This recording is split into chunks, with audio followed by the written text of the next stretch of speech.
Lynn Cullen Live, Monday through Friday from 10 a.m. to 11 a.m. and archived at pghcitypaper.com. The opinions expressed on Lynn Cullen Live are those of the host and do not necessarily reflect the viewpoints of Pittsburgh City Paper or its advertisers. Yeah. What was that? That was, they're already disavowing me before I even open my mouth? Jeez.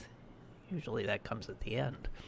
Anyway, hi, how you doing? It's May 3rd, 2018, and Americans are still waking up every morning and shaking their heads in disbelief. You and I being just a few. Oh, my God.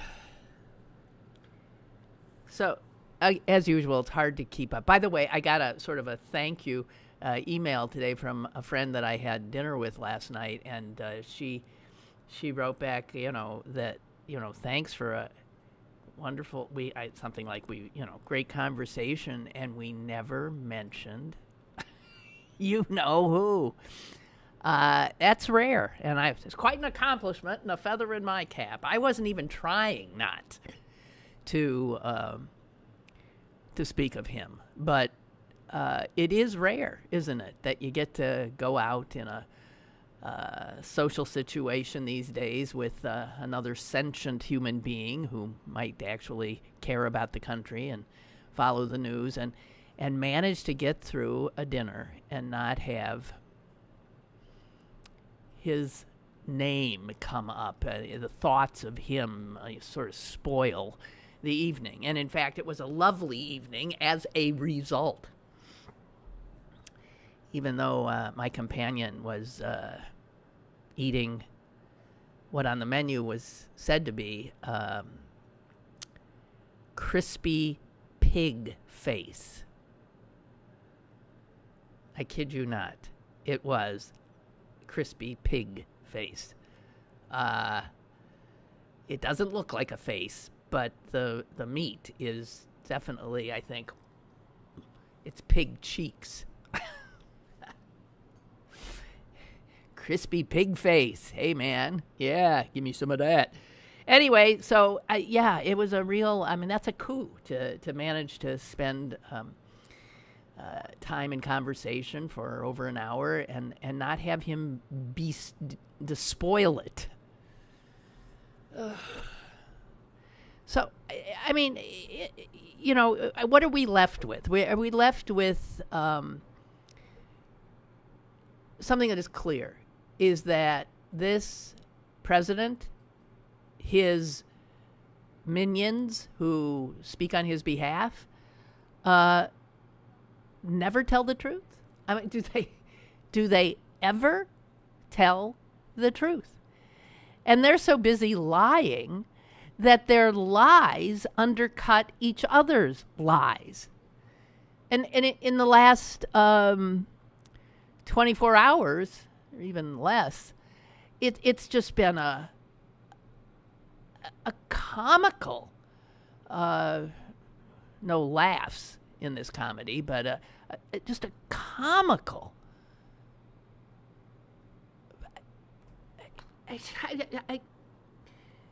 I'll tell you what, he is going to regret asking Giuliani on. Now, he asked Giuliani because they're both sort of, New York thugs, New York bullies. They speak the same language. They're comfortable with each other in that regard. But they're both loose cannons. And they're both narcissists. And they're both people who can't get enough attention. So that ain't going to work. And that was pretty clear just in the last, 12 hours. From Giuliani's appearance on Hannity last night, where he essentially confirmed that the president was lying on Air Force One when he said he never made any payments, never paid anybody back for anything, doesn't have any idea what anyone was talking about. Okay, so there's that. And that also absolutely makes a liar, not that we needed the evidence, but it piles on, that Sarah Huckabee Sanders lied, straight-faced lied to the American people in her press conferences. And even the lies they're telling now, Giuliani and Trump, I know that people who've got a stronger stomach for this than I are sort of like trying to create timelines. What Giuliani is saying now is the truth. What Trump, through his tweets this morning, is saying the truth. And what Huckabee Sanders has all of a sudden decided not to open her mouth at all. She's refusing to talk this morning. Things don't line up. They don't add up. I once knew somebody who was a I think I knew two people in my life, come to think of it, that were pathological liars. And in the one case, an extremely charming man. Funny, delightful, outrageous. But he could not, it became clear, literally, he didn't know the difference, it seems, between the truth and what he wanted it to be. You know, it's sort of these fanciful things he would tell you he had done or talk about constantly and embellish upon the next telling. I mean, absolutely, you could tell, certain that he was telling the truth when it was just something he was making up as he went along. Donald Trump is clearly like that. He is a pathological liar. I don't know if that's a psychiatric term or not, but if you've ever crossed paths with one, you know, it's sort of breathtaking the way they lie. And I knew a woman here who was a pathological liar. It seemed, given the opportunity to tell the truth or tell a lie, she always preferred the lie. And I think in all of these cases, I don't think pathological liars even truly don't recognize that they're lying. They live in some strange world in which whatever they want to believe is true at the time. It doesn't have any shelf life as truth, but it just, there it is. And Trump is like that, and clearly anyone who works on his behalf, whether they're pathological or not, end up having to lie to please him, to shelter him. And that this is the President of the United States, let us not lose sight of how destructive this is. You see that Cambridge Analytica has shut down. And I thought there's another case of anything that Trump touches dies. It just goes down in flames. And I'm not thinking so much about the sleazeballs who ran it. When I saw that they'd shut down their offices in the UK and in the US, what I thought, I felt sorry because people work at those places. People work at those places, and now because they were, in Trump's circle, it's all over. All those people are out of work. It's everybody who even brushes his orbit is tainted. And that's why I'm so frightened. Because, guys, we all are in his orbit. Because he is the president of our country. And there is little reason to believe that we will somehow escape the fate of everybody else in his orbit, who he destroys, or whose reputation is tattered, or who ends up in jail. But there is a certainty of a destruction that will occur. And not just people, but our entire nation and its standing in the world. And we see it happening already.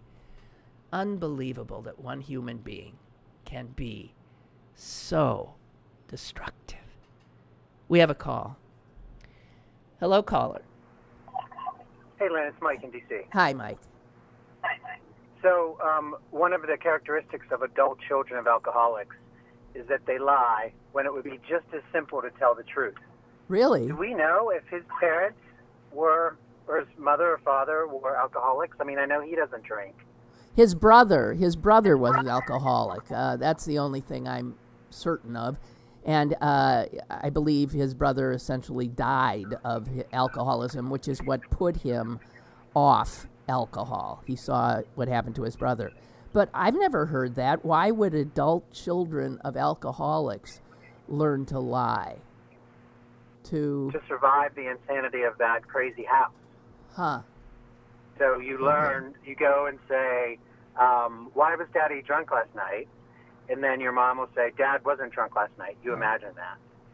So they learn that their environment isn't reality. So they begin to copy that, and they lie. We lie, because I'm an adult child of an alcoholic. We lie when it's just as easy to tell the truth. And that sort of sounds like Trump. Like, he lies about everything.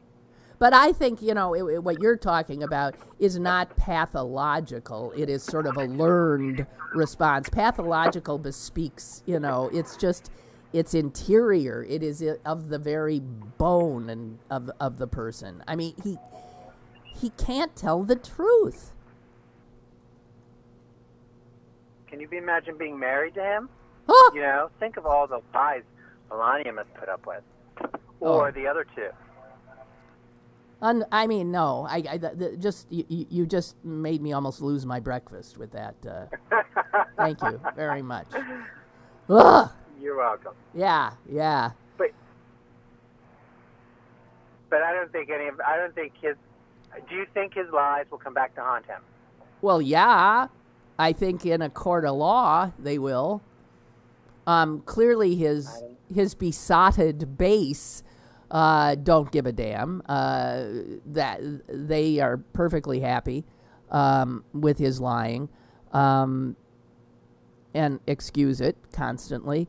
But yeah, you can't. The thing is about lies is it creates, as the image is, a web of lies, and it becomes very difficult not to and forget what you said to this person as opposed to that person, or what your lie of the moment was to extricate yourself in that certain situation. And now that lie doesn't work, so you use another lie, and ultimately you end up undercutting yourself and exposing yourself as a liar. There is no way that he, when taking an oath to tell the truth, is capable of that.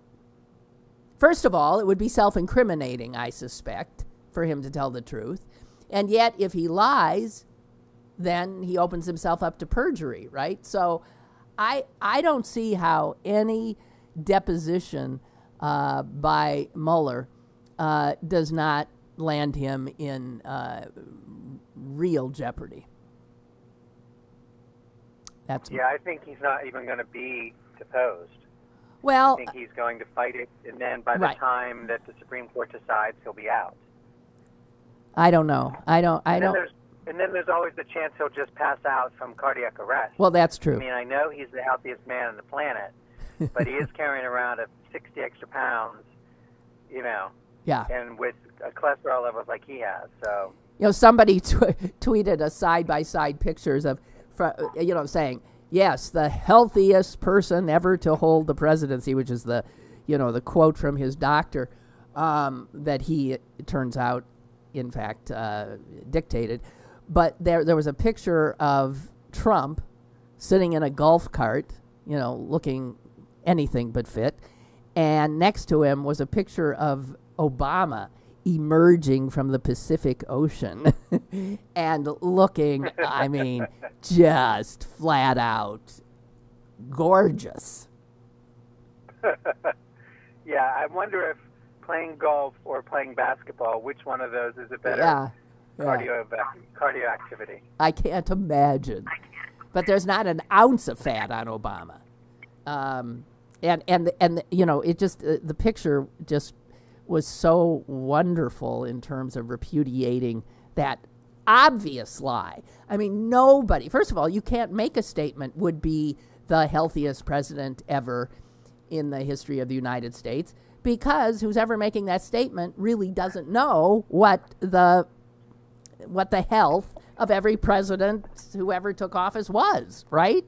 I mean, it's just unbelievable grandiosity and outright constant prevarication. It's just unbelievable. And people find that attractive. Oh, They like that. They you know what's funny? You know what they say about him? The people who like it? They say he's authentic. Stop and think about the insanity of that. He's a pathological liar, and they find that authentic, which... He's an authentic asshole. Yeah, he's an authentic pathological liar. He's an authentic liar. I don't know. It makes no sense, which is why if we do talk about him too much, we risk having our heads explode. Really. Yeah, I work for the Department of Defense, and one of the things I learned is don't force things to make sense. It'll make you crazy. Yeah. And that's similar to this. Yes, it exactly. Will make us crazy if we try and force this insanity or this, situation not crazy. Exactly. Make us crazy. Exactly right. Well, as usual, thank you for your contribution, Mike. Thank you. Have a great. Okay. Bye-bye. Bye. Bye. Manu Raju, who is Capitol Hill correspondent for CNN, tweeted this morning, in a matter of 48 hours, we have learned the President of the United States deceived the American public about his health in the 2016 campaign and about engaging in a scheme to pay off a porn star to silence her during the campaign. The porn star, of course, is right here in Pittsburgh today, getting probably still asleep since she works late, and getting ready for 2 shows tonight at Blush. Her attorney is giddily happy by this, by these utterances of Giuliani and the president about repayment to Cohen of the hush money to his client, Stormy Daniels. And he tweeted something, excuse me, I mean, if you're on Twitter, maybe you see this stuff. He tweeted something, again, giddy, I think is the right word, where he just flat out said, hey, Fox and Friends, Fox, Hannity, keep it coming. Keep having Giuliani and Trump on your shows. It's the gift that keeps on giving. And he said, where do I send the gift basket? I mean, so here's the porn star's attorney just thrilled with the constant, ceaseless battery of lies contradicting other lies, contradicting other lies. So I want to know, how long do you think Rudy's going to last? I don't see, also I think was it this morning that Giuliani announced on Fox and Friends that the 3 Americans that are still being held in North Korea are going to be released, and probably perhaps as soon as today, coming home. The White House, at least up until I began the show, had yet to confirm this. Something big like that would be a statement that would come from the White House or maybe the State Department, but it would not come on a morning TV show by a president's lawyer.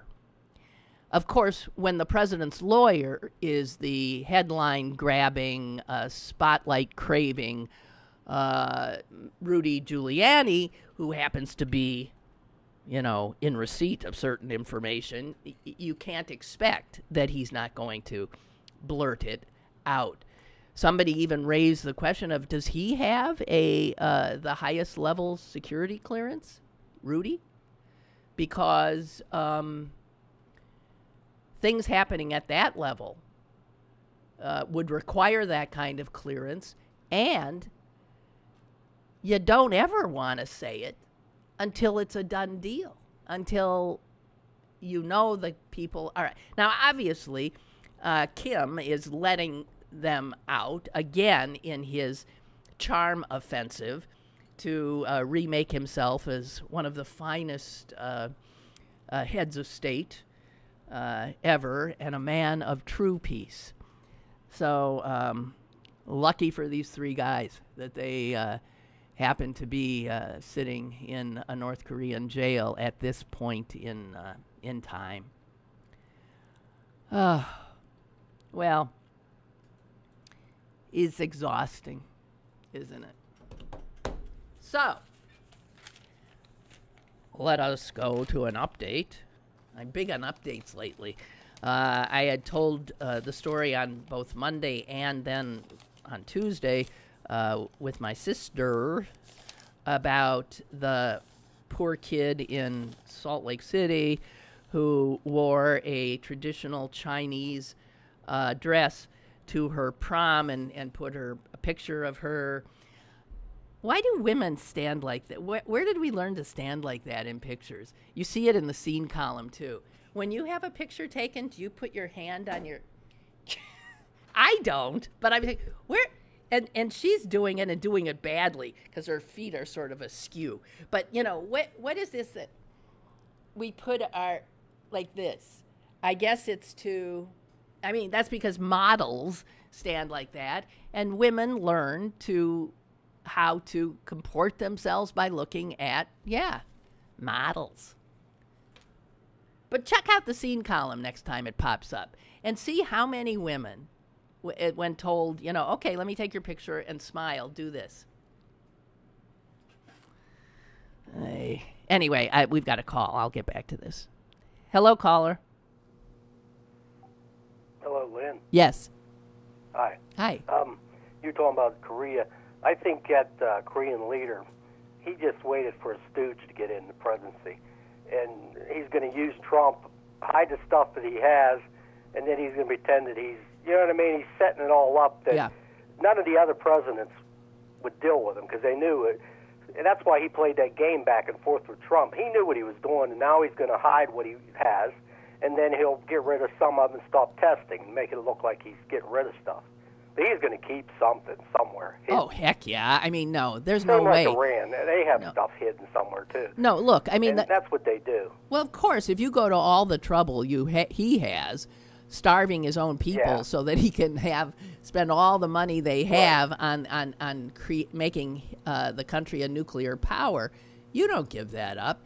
I mean, all he has to do is look at what happened to Muammar Gaddafi.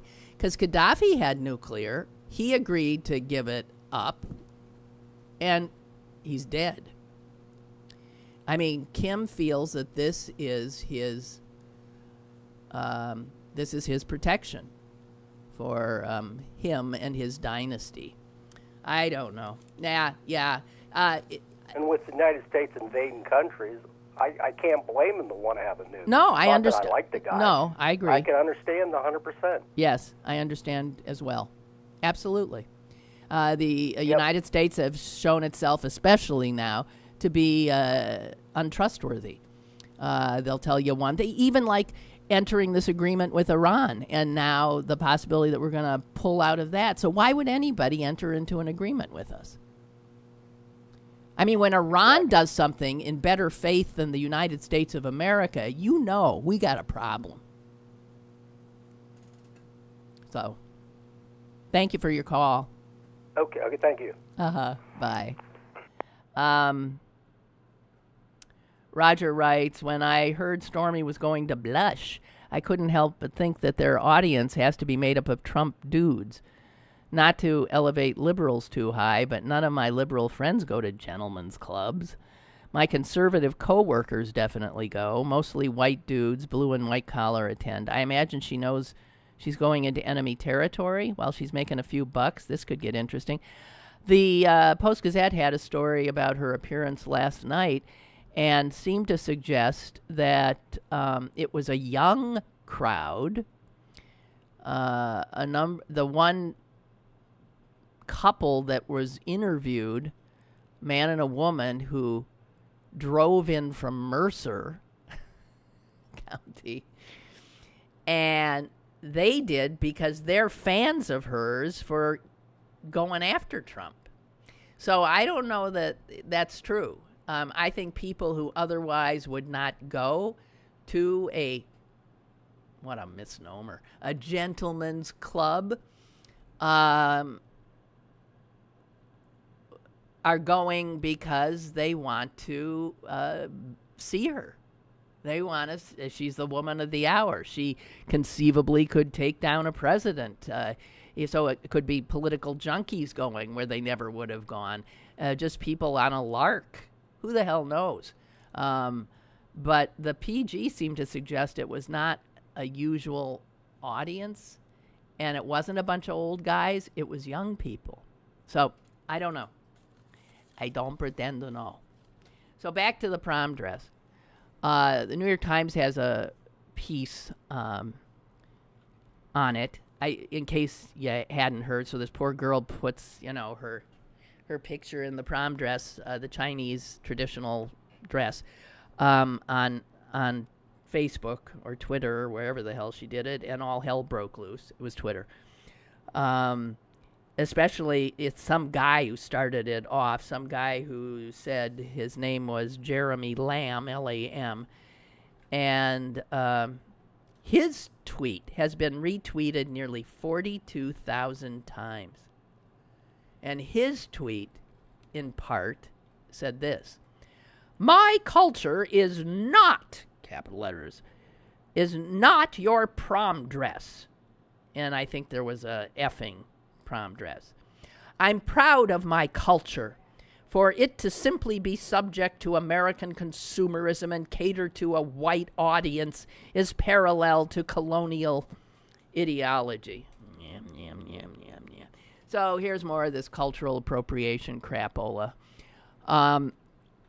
Anyway, obviously, since Twitter is, all over the world, this story made its way to China and to Hong Kong and to Taiwan. And the Times reports that the Chinese people over there are blown away by the negative reaction here and saying, what? Here's some tweets from Chinese people. "It's ridiculous to criticize this as cultural appropriation." Here's another one. "I find this a victory for Chinese culture." And what is... Oh, and another one. So a Chinese person tweeted, "So does that mean when we celebrate Christmas and Halloween, that's cultural appropriation?" Good question. So the Chinese here are telling the Chinese Americans here who are flipping out, what the F are you talking about? We find it complimentary that someone would find something in our culture beautiful and want to wear it themselves.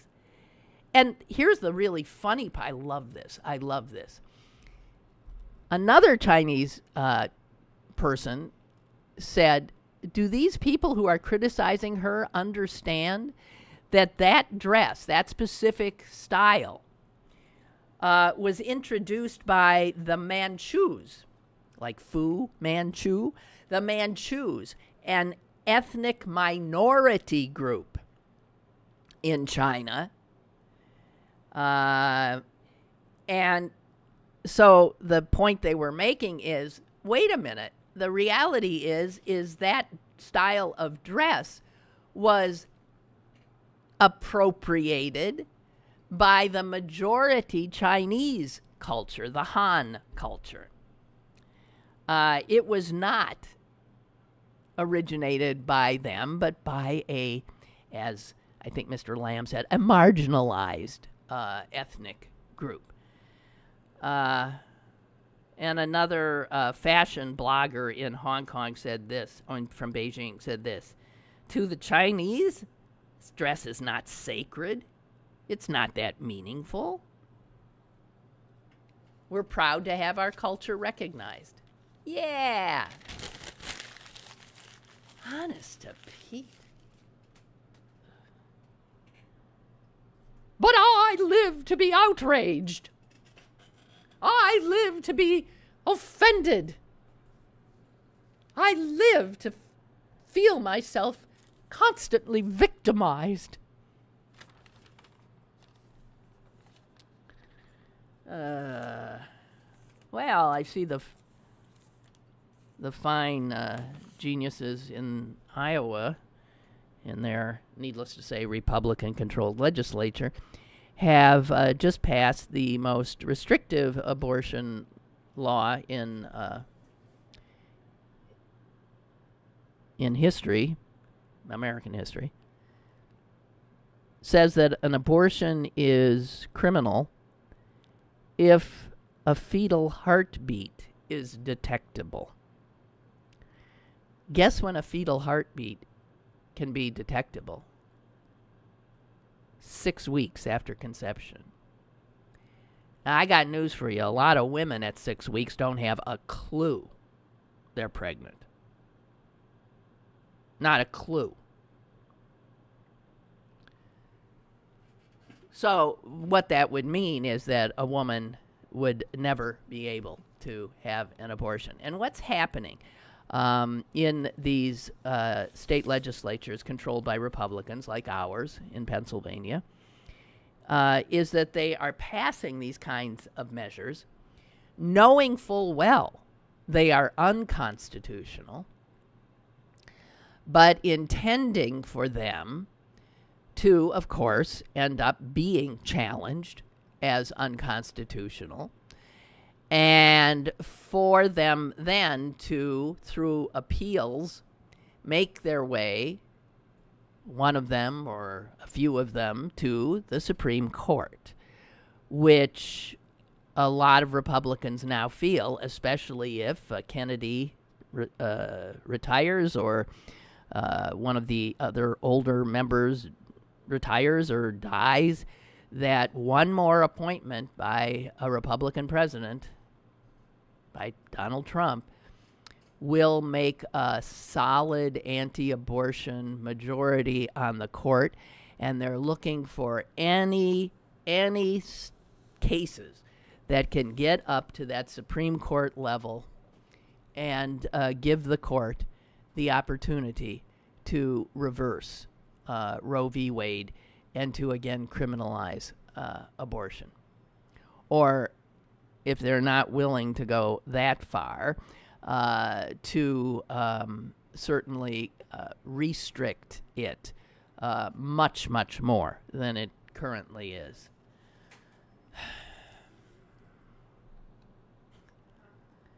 I mean, the zeal with which these people want to regulate women's bodies and choices that a couple should be able to make themselves, to think the unbelievable hubris that they think they should be able to make these kinds of decisions in a blanket way, refusing to take into consideration people's situations, people's ability to parent a child. I mean, it's mind-blowing. And these are the same people that undercut constantly social programs designed to help people who are overwhelmed, who may have a disabled child, but not the kind of resources, financial or otherwise, required to make that child comfortable and part of their family. It's just beyond belief. They claim to care about life, but it's always life in the womb, life that is already here. They don't give a damn. They want to shred, destroy every program that lends, a bit of dignity to the poor. It's just, it blows my mind. It really does. I'll never understand it. Never, ever understand it. And they get to call themselves pro-life as they hail the Environmental Protection Agency's undercutting of regulations designed to keep our air safe, our water safe, to keep people alive. Unbelievable. Chris writes, Lynn, just to clue you in, that hand on the hip pose started with college girls. Really? When my daughter was in college, every picture she took, whether in her sorority or not, every girl has her hand on her hip. It probably even started in high school, although I don't remember her prom picture and the girls posing that way. It drives me nuts, too. Now every woman, no matter what age, poses that way when they have their picture taken. Give me a break. No, I agree. Well, I don't. And you probably don't. So there's a few of us who don't. But I would argue that it didn't start with college girls. They see that's a model pose. And so those girls saw that that's how models make themselves look. And models are beautiful and appealing. And since that is the number one reason that girls apparently exist, to be appealing, they then pattern, I guess. First of all, when you do that, you also stick your breasts up. Because there's a certain, it pulls your shoulders back and your breasts out. Oh, dear. Let me get this in. I didn't get it in the last few days, and I had wanted to. While we all dream of Donald Trump leaving the White House, we, of course, are failing to acknowledge that taking his place will be Mike Pence.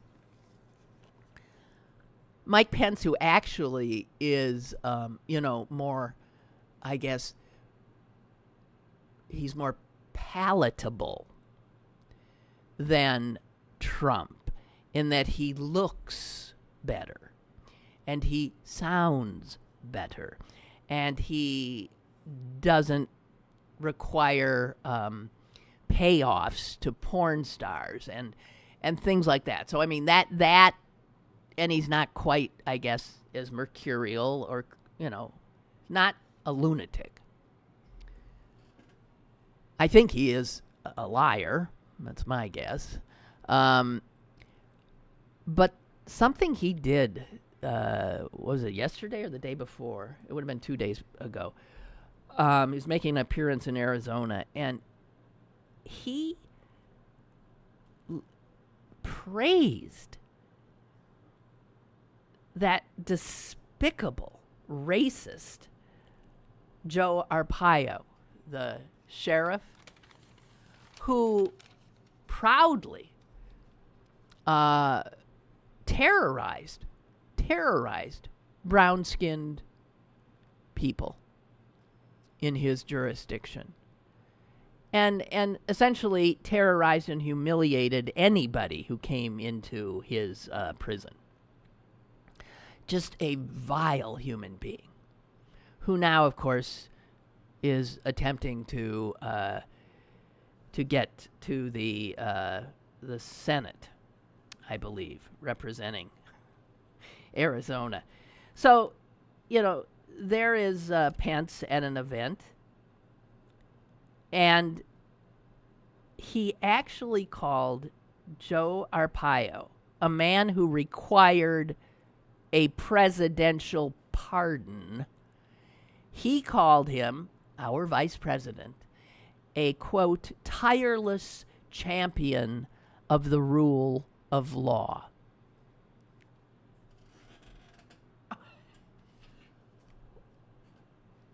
Yeah.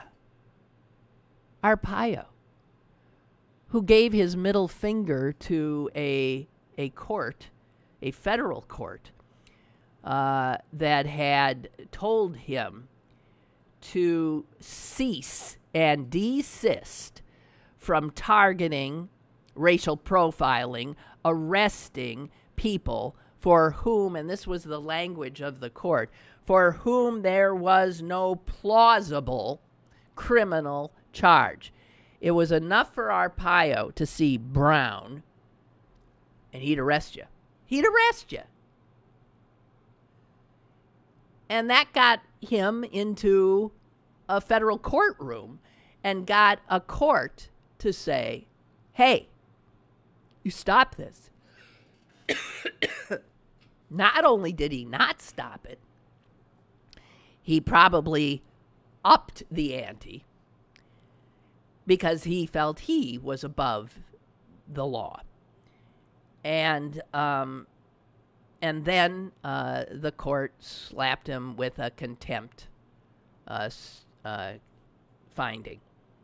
And that is a criminal charge, and he was guilty of it.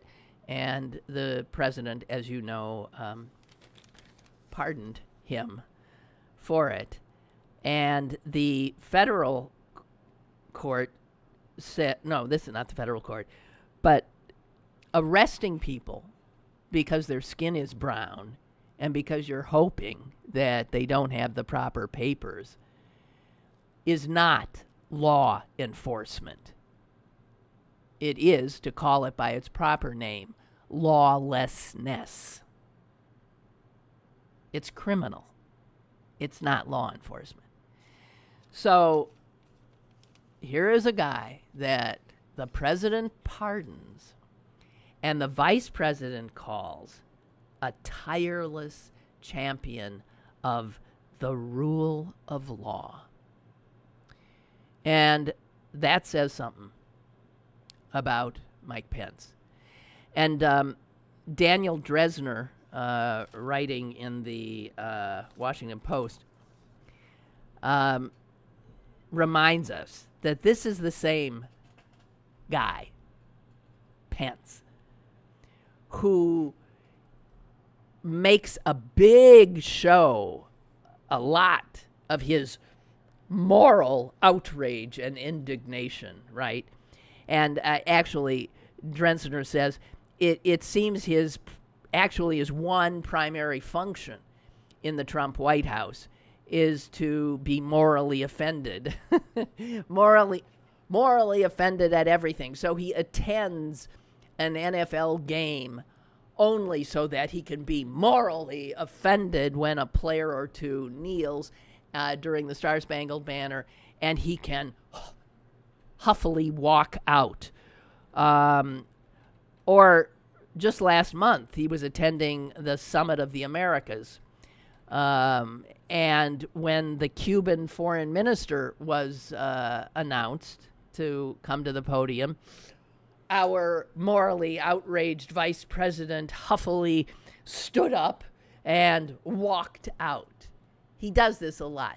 He came close to doing the same thing at the Winter Olympics, you'll recall, in South Korea, where he was seated with his wife, the only woman he would ever be seated with his wife, while Kim Jong-un Un's sister was seated directly behind him. And not only did he refuse to turn and even nod at her, but when the combined North and South Korean teams, remember, walked into the stadium for the opening ceremonies, our vice president representing the United States of America refused to stand. Which would have offended his hosts, the Koreans. That was their team too, the South Koreans. I mean, this guy is, and the evangelicals just love him. They see him as, their guy. And here he is,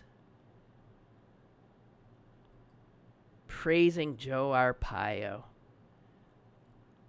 a convict, paroled or pardoned, as a tireless champion of the rule of law. It's like his boss, Trump, calling Kim Jong-il the other day, honorable. Oh, yeah, he's only killed like millions of his people. But yeah, he's honorable. This is the world they live in. Ray wants to be heard on the hip pose.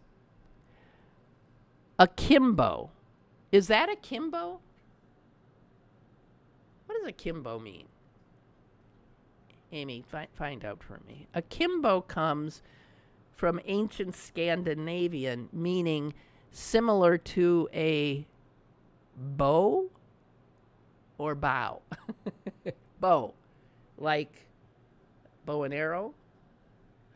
Been around a while, but with two arms, can be a scolding look. That is true. Or a look of, yes, authority.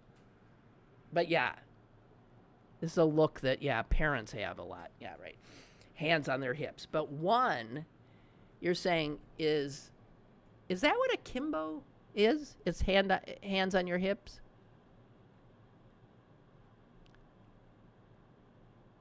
So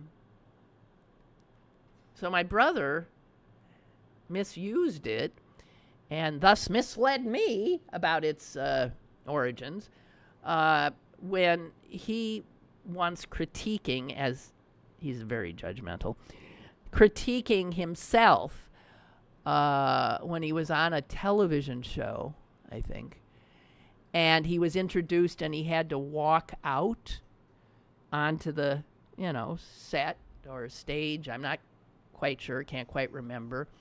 And he just winced as he happened to look later at himself because he said, there I was. He said, it's like I forgot how to walk. I was so nervous that, like, I couldn't remember. How do you walk? And he said, so I walked out, my arms all akimbo. That was his, but he didn't walk out like this. I think he said he felt it meant just, like, awkward. Do you know what I find awkward walking on a stage? Because it's happened to me a few times. You're in an audience and someone introduces you and you have to walk on stage. And often that can be a schlep. I mean, you're usually seated close, but you have to get up. And it's not good form to get up before the introduction is complete. So you have to sit, and then as soon as it's complete, like they'll say Lynn Cullen, you get up and you have to make your way, one way, get to some stairs or something, get up the stairs, and then have to retrace back up to the podium. And once you are introduced, the audience, applauds. But it is rare, because that's a very sort of perfunctory, okay, that's right, applause. And what happens is you get up, and there's applause, usually till you make the stairs. And then the rest of it, up the stairs and across the stage, you do in silence. And I hate that. And I hate it as an audience member, too, maybe because I'm empathizing. But I hate it as an audience member. So whenever I'm in an audience and somebody gets introduced, I keep clapping and clapping and clapping and clapping and clapping, just trying to get them to the podium. But everybody else peters out, and then I have to. Otherwise, I'd look like an idiot. So I just want to say to you, if you're ever in an audience like that, I mean, keep the applause going, just so the person is not just, being stared at by. It's uncomfortable. Yeah, things happen like you forget how to walk. Am I walking okay? I mean, it makes you totally self-conscious. Okay, well, a lot has changed about air travel. And I'm changing the subject. Air travel, and none of it good. And one of the things that has changed is I have never, when in an airport, seen so many people with dogs or cats, animals.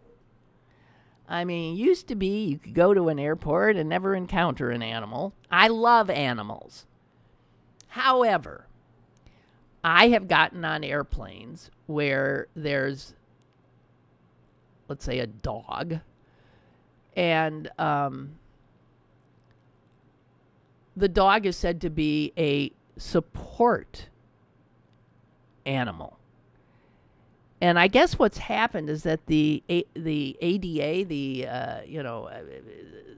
Disabilities Act, is sort of vague about, first of all, what constitutes a disability. And because it's vague, a lot of people who take advantage, God knows, there are always people quite willing and shameless about it, to take advantage and to put themselves, and willing to say, I know I look perfectly fine, but I am in fact disabled. And I need my dog, with me. And what's really going on is, of course, they don't, and I understand this, want their dog in the hold, in a cage. They want their dog to be with them. Not because they need the dog to be with them, but so they're willing to scam the system and argue that they have some kind of an emotional problem and that the dog is actually a support animal for their maybe emotional fear of flying. Okay? And so, God, there's dogs, there's cats, and people, the airlines will tell you, people have tried to come on with snakes. It's my personal support animal. Yeah, I would turn to a snake if I were frightened. Yeah. Gerbils, guinea pigs, rabbits, a peacock, ladies and gentlemen. And some of the airlines are now starting to push back. And, I mean, you can go online. Get on the internet, and you can find official-looking paperwork that gives you what you need to make your pet look like it is, in fact, a support animal. You can you answer a bunch of questions, and some phony doctor or something issues an assessment that says, oh my gosh, this person needs this animal in order to fly. And so the airlines are arguing that this has become almost a growth industry. And so people, it's always thus. The ADA is a wonderful piece of legislation, but it has proven to be really susceptible to people taking advantage by wanting to appear to be disabled so they can get the perks. I think I've told this story a million times that when my son was like about 4 or so, sitting in the back in a car seat, and we were someplace, and I was going up one aisle and down the other trying to find a place to park, and there was just nothing around. And he noticed that there were places that, were handicapped. So from the back seat, I heard, "Mom, don't you ever wish you were handicapped?" And it was funny because, yeah. And there are people who, yes, they will get one of those placards. They're not handicapped. And I mean, you got to be a jerk. You've got to be a jerk to take a space from somebody who, in fact, needs it, who's on oxygen or who's in a wheelchair or who has difficulty walking, and you take it. You got to be a jerk. And the same holds true of these people taking their animals under false pretenses on airplanes, because the airlines have just a certain number of seats that they allow for that. They don't want, a dog in every other seat. And so you could, if you're gaming the system, be keeping somebody who really needs it with a genuine support animal, or, and let's hear again, is that a service animal is not the same as a support animal. A service animal is a trained, very trained dog, almost always, that is there to help a blind person navigate, right? And these things should be for those service dogs. The support bullshit is mostly bullshit. It really is.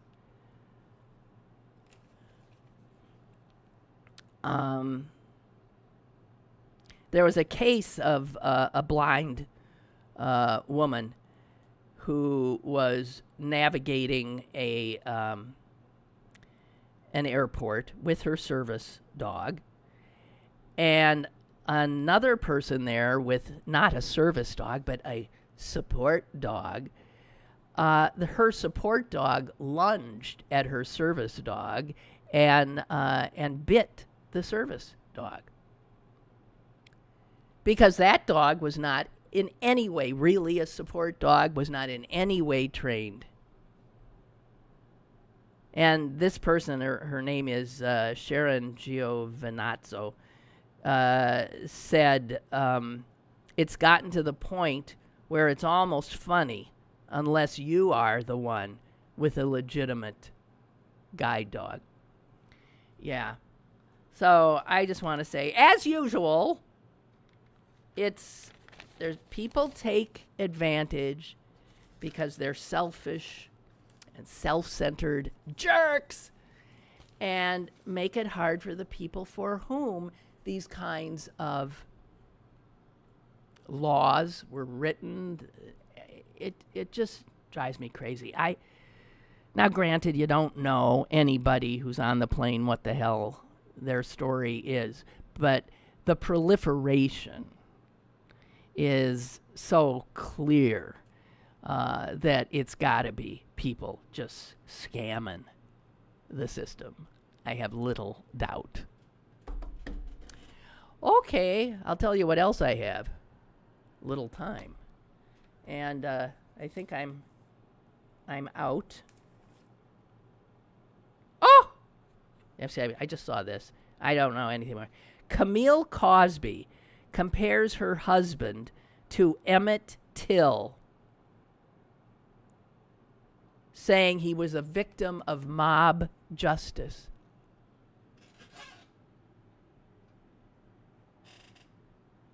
I haven't mentioned Kanye West saying that slavery appears to have been some kind of a choice.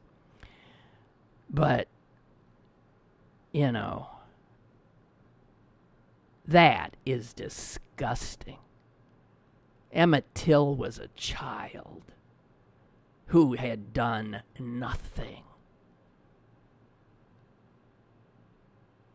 And he was terrorized and beaten to a pulp. Lynched. Bill Cosby was not lynched.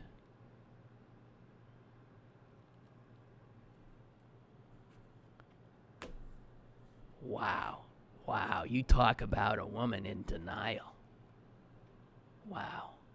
Okay. Sorry. I just saw that. I just happened to see it. I thought I would share. Okay. I'm even afraid to say it. Go Pens. But yeah, I'll see you tomorrow. Okay? Bye.